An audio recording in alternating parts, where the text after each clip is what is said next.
So this reasoning, I don't want to help them because it'll cause problems for the Jews.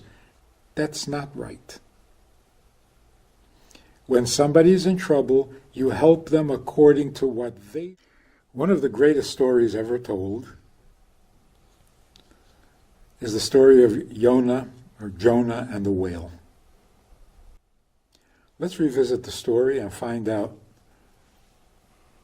the full meaning and lesson and purpose of recording that story and making it part of the Torah. God comes to the prophet Jonah, and he says, go to the city of Nineveh and prophesize. Tell them that if they don't repent in 40 days, the city will be destroyed. Nineveh was a very sophisticated for its time. It was a large city, and it was advanced technologically. They had irrigation canals, very, very sophisticated. Next thing we know, Jonah is on a ship sailing off from Tarshish. Where is he going? What is he doing? What's happening? A storm breaks out, and the ship is floundering. The people cry out to their gods, to the different religions or whatever they were called back then. But it doesn't help. They throw their equipment overboard to lighten the load, and it doesn't help. And then they find Jonah sleeping below deck. And they say, what are you sleeping? Call out to your God. Pray. Do something. Like they say, don't rely on miracles, pray.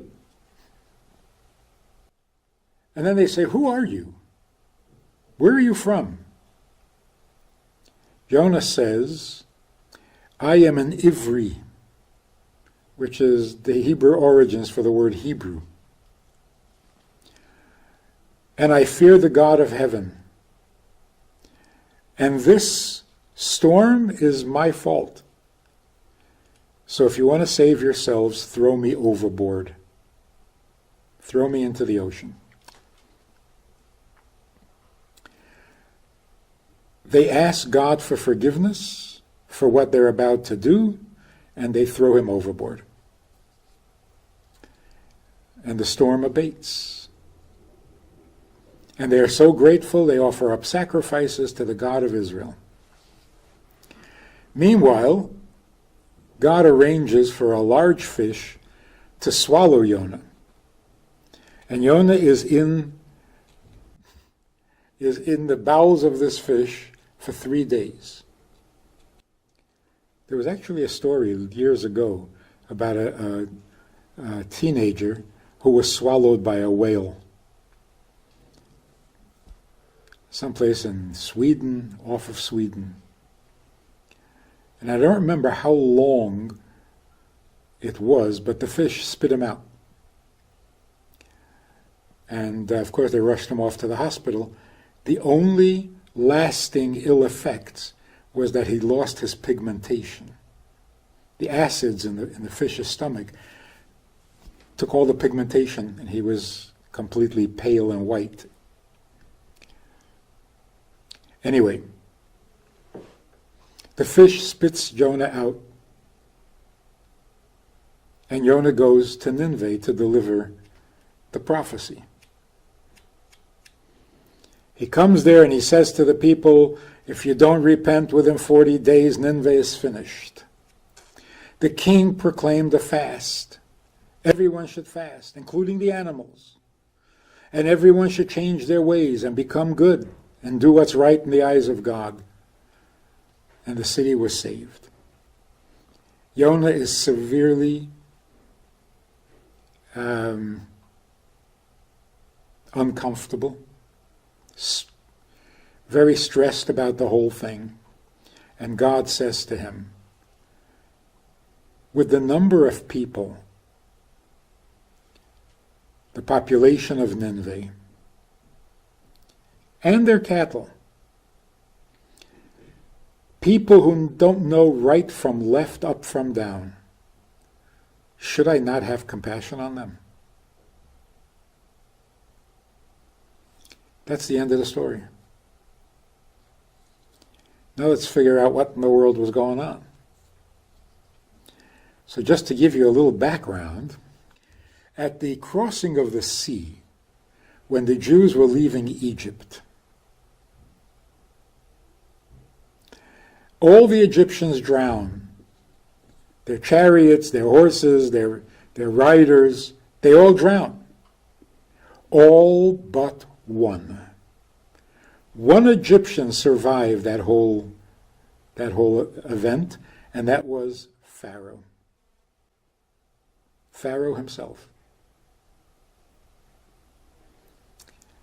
A few years later, Pharaoh is the king of Nineveh.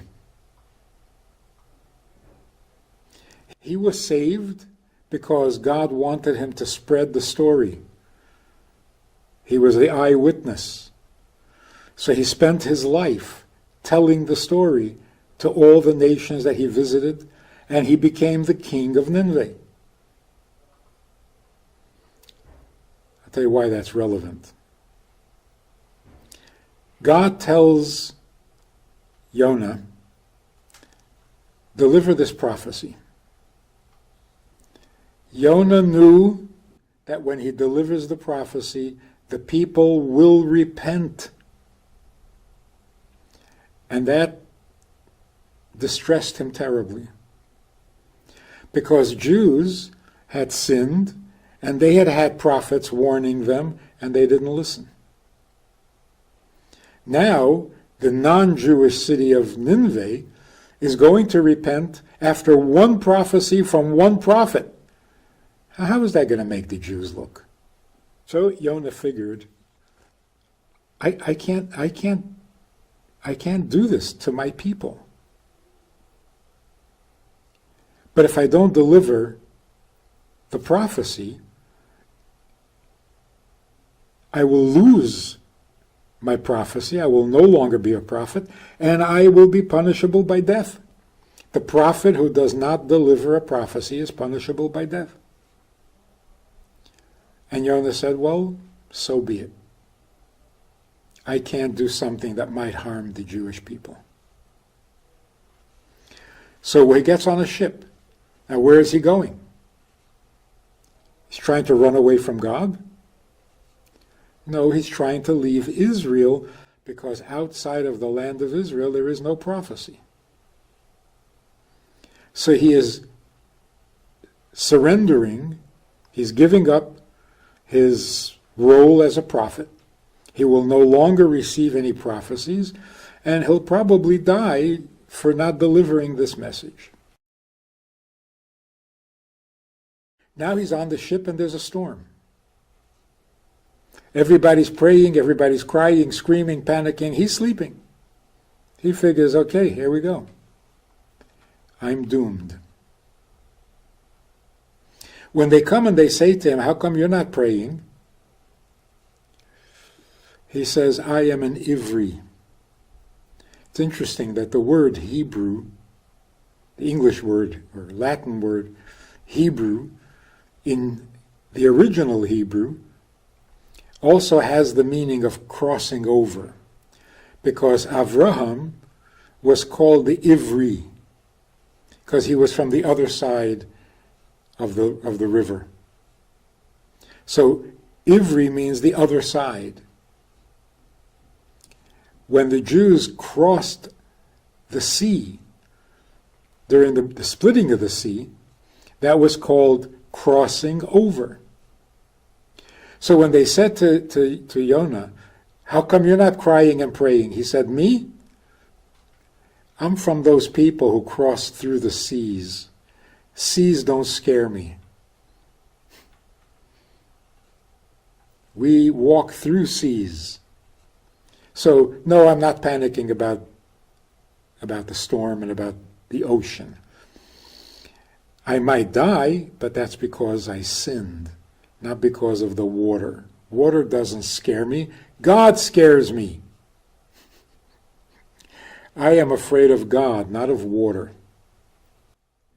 So he says, throw me overboard. No sense for you to suffer from my sins. So they throw him overboard. Now God appreciates Jonah's devotion to his people. That makes him a real leader of his people. So God does not kill him. God saves him and says, come on, it's not too late. You can still deliver the prophecy. So Jonah goes to deliver the prophecy. But then he is so dismayed at what he had done. God assures him that it will never be held against the Jews. How did Jonah know for sure that the people of Nineveh are going to repent? He knew who the king was. The king was Pharaoh. He was not going to mess with God again. So if the prophecy said, repent or else, of course he's going to repent. And he'll get everybody to repent with him. He told them the story. He told them, I am Pharaoh. And I was spared for only one reason, to tell you not to mess with God. So they all repented. But Jonah was very distressed. So God said to him, and this is the main punchline of the story. It's not about whales swallowing people. The punchline of the story is, God explained something to Jonah that we need to know. God said, how could I not have compassion over such a large number of people and their cattle when they don't even know up from down, they don't know right from wrong? How can I not have compassion on them? And guide them through a prophecy to a better way of life. So here's what God is saying. You're running away, you don't want to deliver the prophecy because it'll reflect badly on the Jewish people. I appreciate that.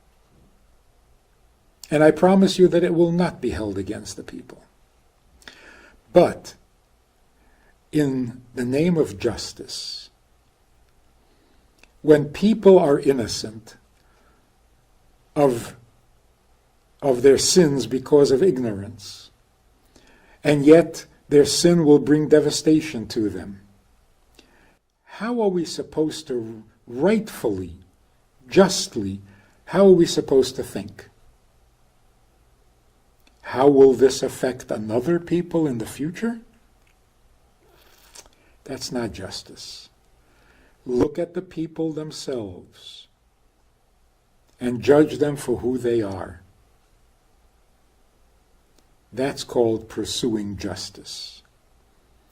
So this reasoning, I don't want to help them because it'll cause problems for the Jews, that's not right. When somebody's in trouble, you help them according to what they deserve, not bringing in other considerations that are irrelevant to them. So do the right thing in each case. First, make sure that they don't suffer because they really don't know what they're doing. The ramifications on how that's going to affect another people in the future, that's your second project, not your first. The first project is, how can you not have compassion on these people? That's what's on the agenda today. And it's a little reminiscent of Avraham and Sarah send Hagar away with her child. And the child is crying. because he's thirsty. They're in the desert and their water dried up. But this is Ishmael, who had to be sent away because he was corrupting Isaac. So his mother, understanding and knowing who this boy was, gave up hope. But God says to her, why are you despairing? The boy is crying and God has compassion. The fact that he will grow up to be a wicked man, that's not how God works. God deals with what is there on the ground at the moment. He's a child, he's innocent, and therefore God will provide water for him. What's going to happen when he grows up? We'll deal with it when the time comes. Same thing here. God is telling Jonah, look at what's in front of you. First things first. Pursue the justice that is appropriate for the time, for the place, and for the people. Then we'll worry about the future ramifications. So we read this entire story on Yom Kippur. Why? Because we're sitting there in synagogue on Yom Kippur thinking, I'm trying to repent, I'll be good, I won't do that again. And another, I probably will. I'll probably do it again. So my repenting is meaningless. It's shallow, it's hypocritical, it's not sincere. The story comes and says, that's not how God looks at it. You are in the synagogue. You're asking for forgiveness. You want to stop sinning. God judges you for what he sees right now. What's going to be in the future? We'll deal with that when the time comes. But today, you are forgiven. Mostly because you don't know right from wrong. You don't know up from down, so can't really consider you guilty.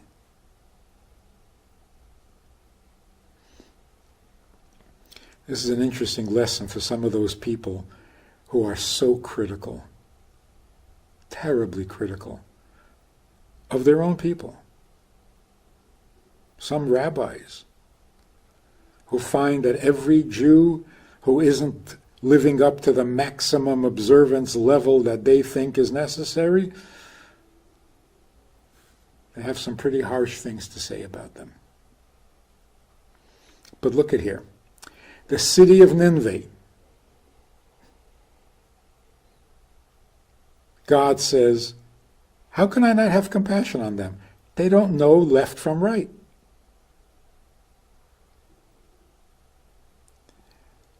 These rabbis or people, here we're talking about your own people who don't know left from right. And you condemn them? So unacceptable. So that is the rest of the story on Jonah and the whale. The punchline is, treat everyone according to what they deserve at the moment. Don't project, don't predict, don't punish them for what might be tomorrow.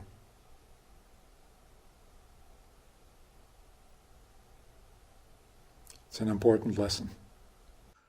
We have a Sunday night program for VIPs that you might be interested in. It's informal, it's questions and answers, it's conversation. It's really relaxed, it's really pleasant, enjoyable, informative, and kind of community-like. It's a Sunday night program. There's a Wednesday morning program for the VIPs, and there's a Wednesday night program. All of it just conversation, casual, laid back, unscripted. So join us. Take a look. Click the link below and see which of the three suits you best, and join us for some enjoyable conversation.